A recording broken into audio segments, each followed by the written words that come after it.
turn to John chapter 8, you can follow along as we go through this. This is one of the passages of Scripture that is familiar with many, I hope, but I also hope that it's a passage that we've learned from. You know, I was in Ohio last week and worked at Danny's house, and he worked me hard.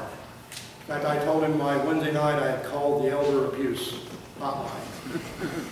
We had a couple of rooms. There's some things that we did there, but there was a couple of rooms, a dining room and a kitchen that need to be painted. So we were painting it, and as I was painting this huge one wall that's green, and it's got the cathedral ceilings to it and everything, and as I was painting, Rich walked over, and he pointed up, and he says, "Dad, I think you missed a spot there."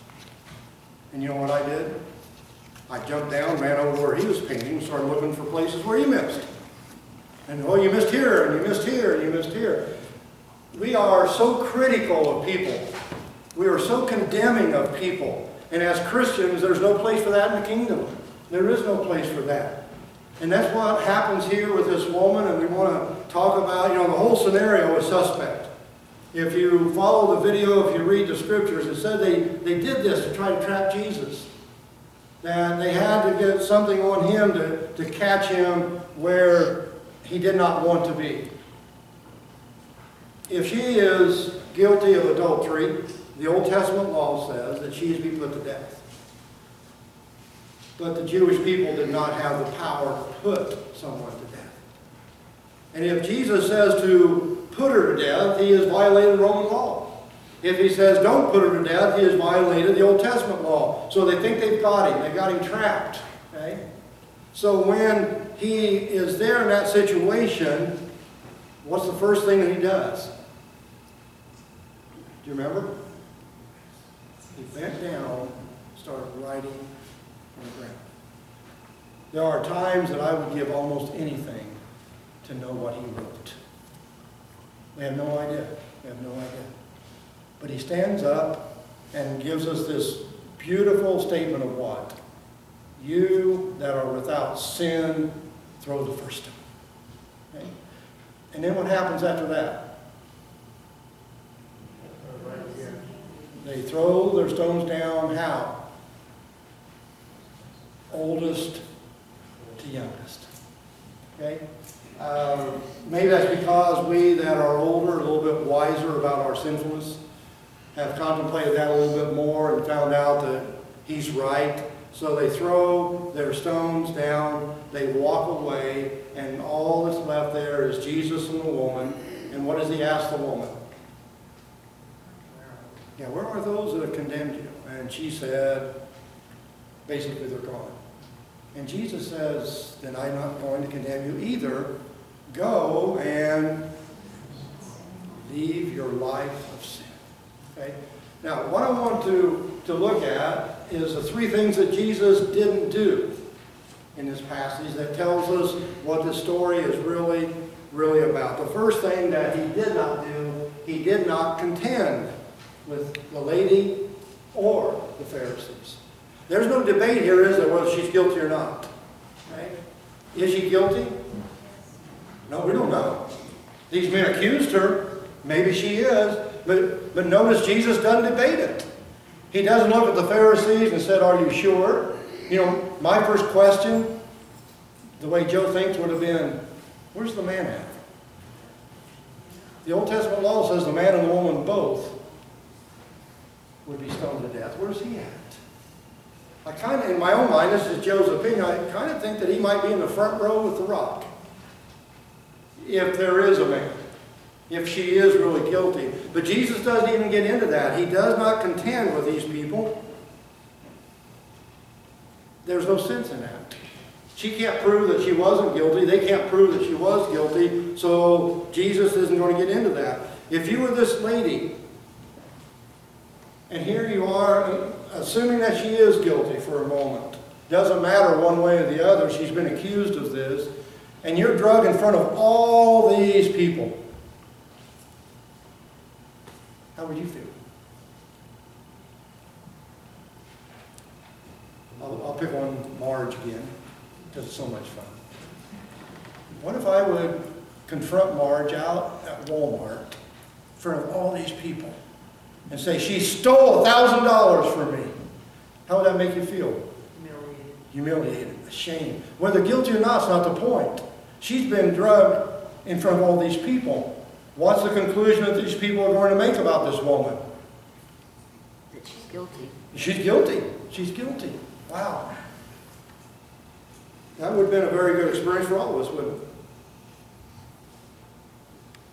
Jesus did not debate her innocence. He did not debate her guilt. He does not get into an argument. What's the sense? Is he going to change the Pharisees' opinion? No.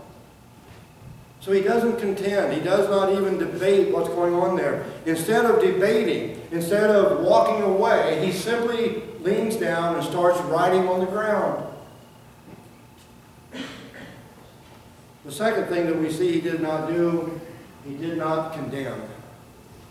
There's where he and we part ways. Unfortunately. Unfortunately. The Pharisees wanted to do what? Trap Jesus. They were eager to stone this lady. And Jesus was eager to save this lady. He looks into the hearts of the Pharisees, and what does he see? What does he see in the hearts of these Pharisees? Anger? Yeah. What? Hypocrisy? They wanted to condemn this lady. No, I still have a question in my mind. Who's committing the more serious crime here? The lady that supposedly committed adultery, or the people that are condemning her for what she did? Which one's more serious?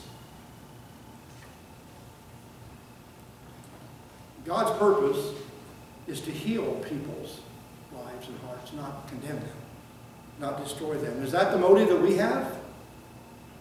When we start gossiping about this person, that person, or we start criticizing about all of this, is that our desire to help them? How is that going to help them? How is that going to heal the problems that they have? The Pharisees were not concerned about this woman's soul or salvation. Do you have rocks in your hands this morning? Anybody?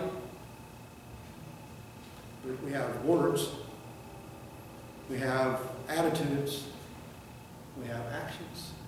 Sticks and stones may break my bones, but words will never harm me. No bigger lie ever told than that line right there. That words can crush people. Words can destroy people. You know, there were several years ago now, and I'm not going to tell you where this happened, was in a situation where there was this lady that had gone through, kind of like this lady. Her life was a mess. And she really wanted to try to do something to get her life straightened out. So she came to the church. And she began to worship. And about 2 or 3 Sundays, she started missing. And the preacher went to see her. And she talked about how she was struggling with all this. And he said, but God has forgiven you. And she said, I know, and pointed toward the church, said, but they haven't. They haven't. And several weeks later, she committed suicide. And all that she wrote down in her suicide note, 2 words. You know what they were? They said. Well, I'm sure that these people of that particular church ought to be very proud of themselves, shouldn't they? We cost somebody their life, maybe, because of that. What rock do we have in our hands? What sin do we have in our hearts that cause us want to do that? See, none of us are in a position to judge other people, right? How many of you agree with that? None of us are in a position of condemning anybody. But boy, we just keep on doing it, don't we? Boy, we'll make those statements. That's not going to stop us. That we will talk about things we know nothing about, circumstances that we know nothing about, and condemn people for doing something that maybe we did some time ago. I remember, you know, one of my pet peeves is people parking in handicapped parking spaces. Okay? I had run somebody out to Walmart. I was sitting there waiting for them, and I saw this person pull in to the handicapped parking spot. We're not. fact, they left their vehicle running. They were just going to run in for a second, no harm in that. And I thought, well, I ought to go over there and just say something, and realized I was sitting in a no parking zone myself. Up right next to the okay. If we will think, we won't speak quite as quickly. We will not condemn when we see ourselves in the same situation. We're so ready to judge. What do we know about this woman? Nothing. What? Not much. Not much. There's only one thing that we know about this woman. What is it? She was accused of being adulterous. That's all we know about her. Well, that's not true. What if these guys made this up? Have you ever heard of anybody in Watsika making something up about somebody else? No, not in this town. Not in this town. This is you've heard this before, but it's my favorite illustration because it involves me. That there used to be bushes in the front of the church here. We used to have kids come and sit up there, and they smoked their cigarettes and did whatever. And Mrs. Beebe was always great about calling, saying, Joe, there's somebody doing something at your church. I'd come down, and these kids are just doing whatever they're doing. Well, one Sunday morning, I came to church about 6:30, 6:45, and when I walked around the corner, I noticed something under one of these bushes. It was 4 cans of beer that had not been drunk. They were still in a plastic, whatever the ring is called. So I thought that you folks probably, that shouldn't be the first thing you see when you walk up to church, is 4 cans of beer in front of the church. Okay? So I picked them up to dispose of them. And as I picked them up and I was walking up the couple steps here to the front door, somebody I knew went by, honked at me. And I turned around, and when I waved, I missed that first step. Oh, no. So if you were a neighbor looking outside, and all you saw was the preacher at 7 o'clock on a Sunday morning with 4 cans of beer stumbling up the steps of the church. We don't know anything about this lady, whether she's guilty or not. And I can guarantee you that I wasn't guilty of what we thought. I am 61 and a half years old, never had an alcoholic beverage in my life, and it's too late to start now. I have no desire to, but anyway. So we look and we see things, but we don't really know what's going on behind them, but that doesn't stop us from making some kind of determination, does it? We don't know why they did what they did. We only think we saw what we saw. Maybe.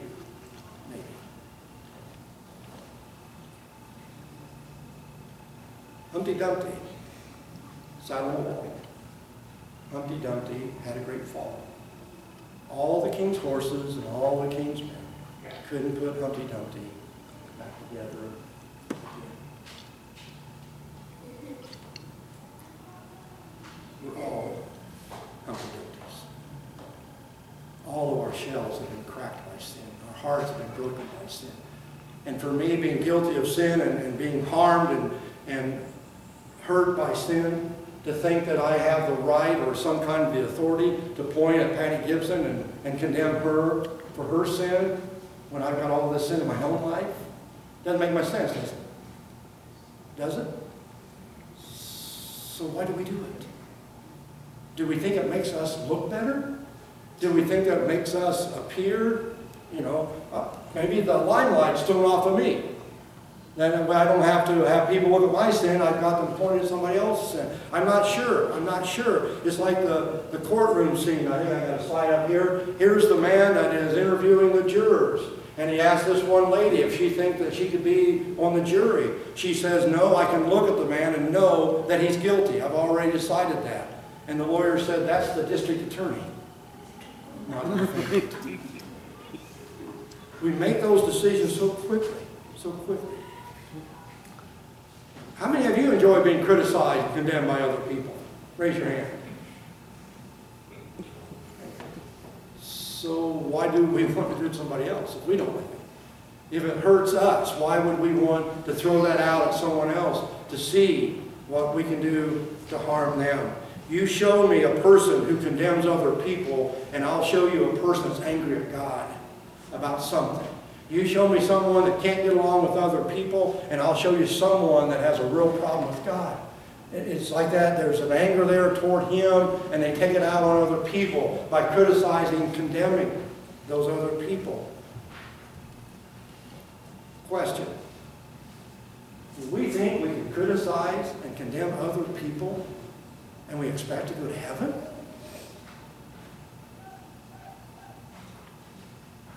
Really? Do we think that we can spend 30, 40, 50 years in the Lord's church and criticize and condemn other people around us, and when it comes that time, God's going to say, well, just come on in? Matthew 7, 1 through 5. Don't judge unless you be judged. By the same standard you judge is what you're going to be judged by.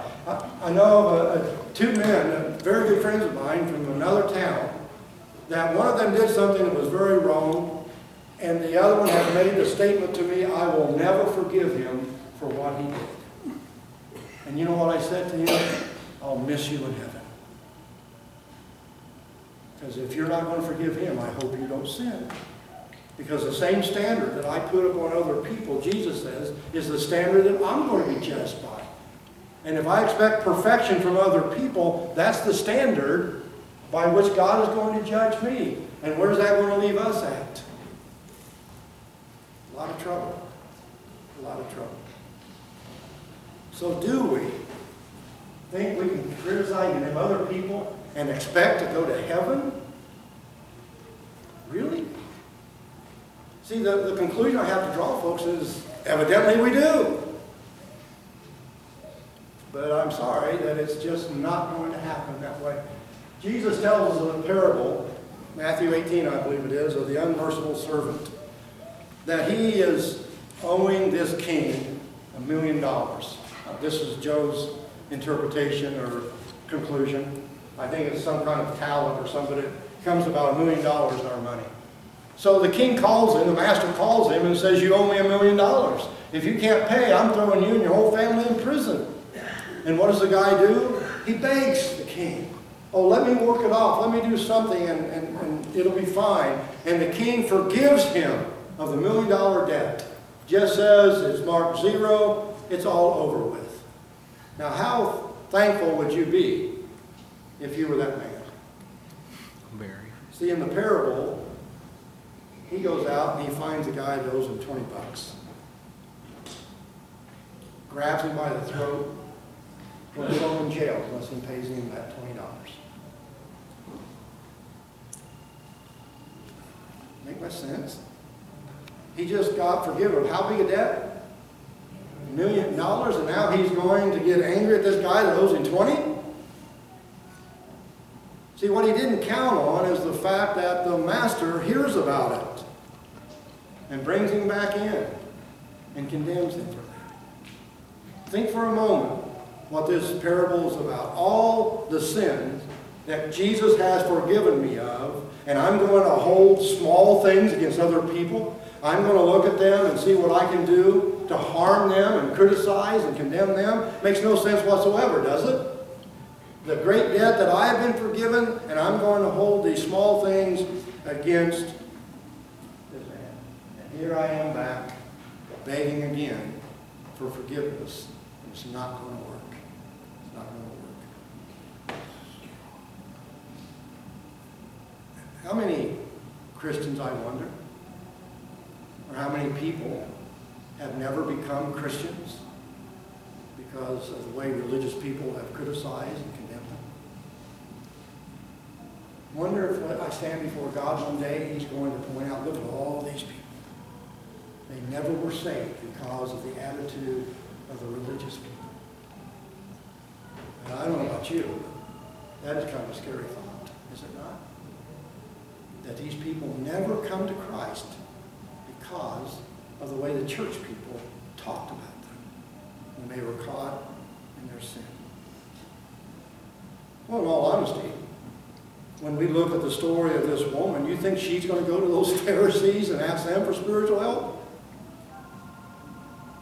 I remember Tony Campolo is a great writer, has got a lot of stories, and it was 3 o'clock in the morning that he was going from this coffee shop back to his hotel room, and there was this lady that was lying in the gutter all beat up. She was a prostitute, and somehow she had got hooked up with the wrong guy, and he beat her up and threw her out of the car, and he got her up, standing up. He called a police officer, and the police officer came to her aid, and Tony Campolo said, "Why don't you go down here to the church and see if they can help you?" And you know what her response was? "They're going to make me feel worse than I do now." The judgmentalism of Christian people, church people, sometimes is mind-boggling to me. That we have forgotten where we came from. We have forgotten what it was like. And we are here to help somebody find something to eat spiritually. We're here to try to help people, not to knock them down, not to destroy them. So when Jesus says, "He that is without sin, cast the first stone," then there they stood. Just the two of them. The one who had the right to condemn her chose not to. The one that could have pointed out every sin that she had committed in her life and condemned her for it, he would have been justified. What did he say? And what he said to the Pharisees was what?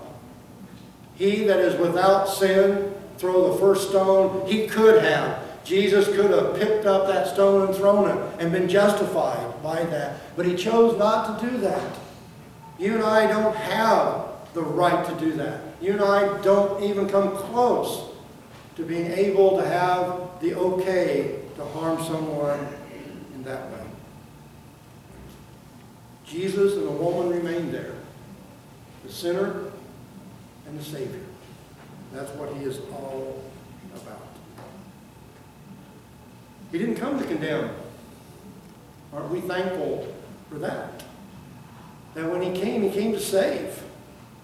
He had compassion on us, not condemnation. He came to save us, to heal us because of what sin had done to us. And his great compassion, you know, that is in my car, on my dash.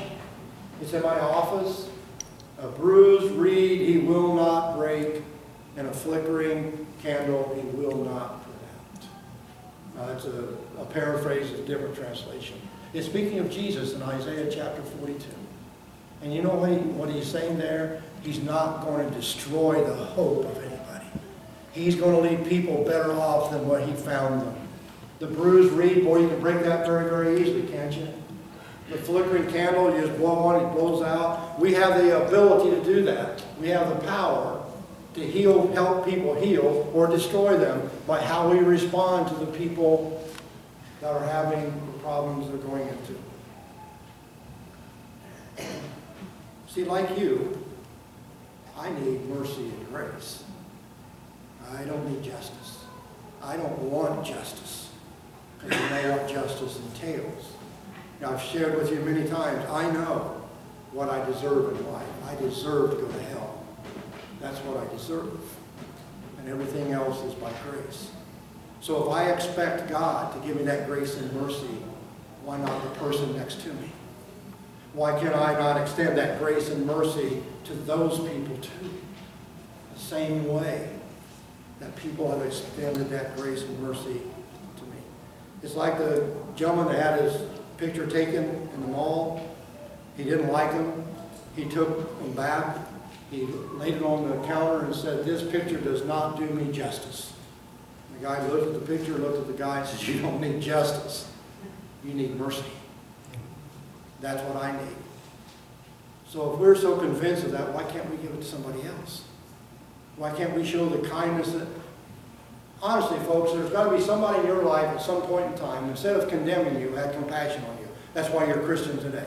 Somewhere along the line, instead of pointing their finger, saying, "Boy, what a horrible person you are," there has to be somebody that looked at you and say, "I think you're worth saving. I think that we can help you." I have that person, don't you? That just changed everything. Changed everything. Okay? Her name was Molly Butzel. I've told you the story before.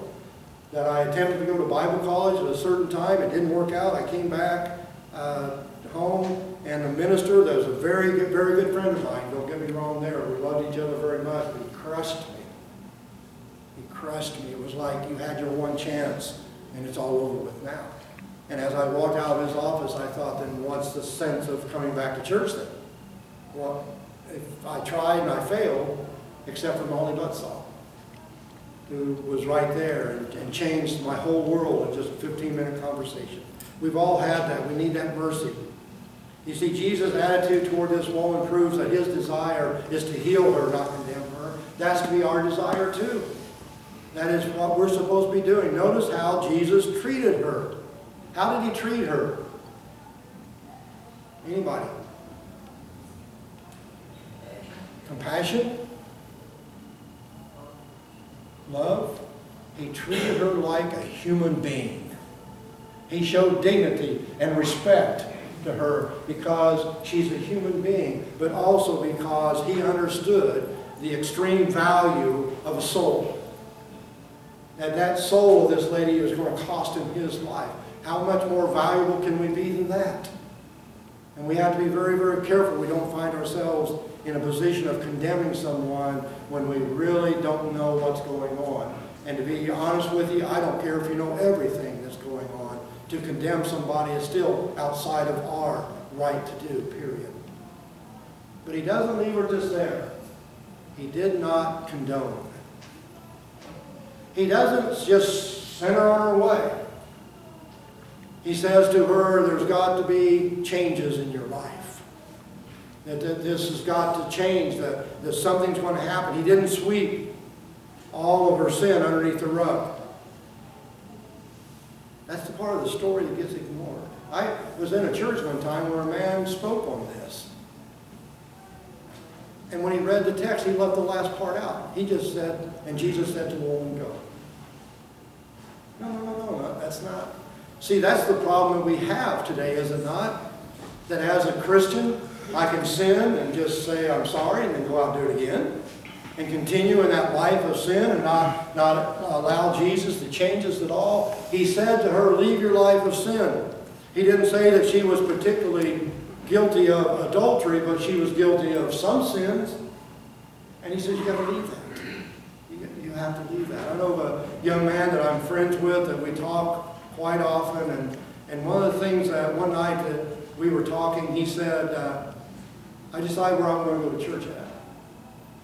I said, really, where are you? And he told me, and I'm not going to get into that. He said, yeah, because I have a lot of friends that go to church there, and they go to church on Sunday, and they go out and do whatever they want the rest of the week.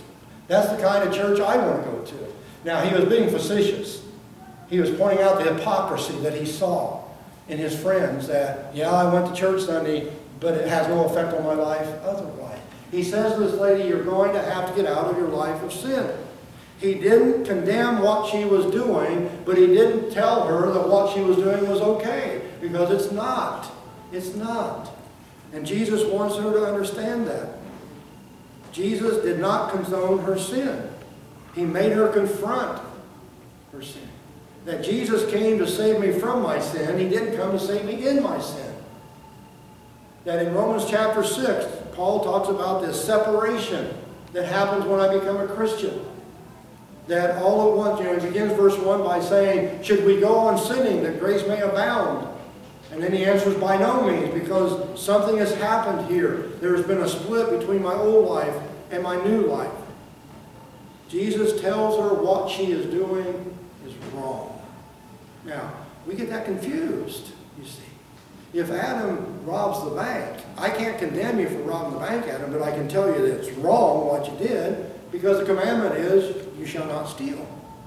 And we seem, people say, well, Joe, you can't judge me. You can't judge anything that I do, right or wrong. That's not what Jesus is getting at. I can't condemn someone for doing something wrong. But by all means, I need to tell them that it's wrong, that their life needs to be changed in some way. And that's what he does with this lady. He forgives her, but he doesn't give her permission to remain in her life of sin.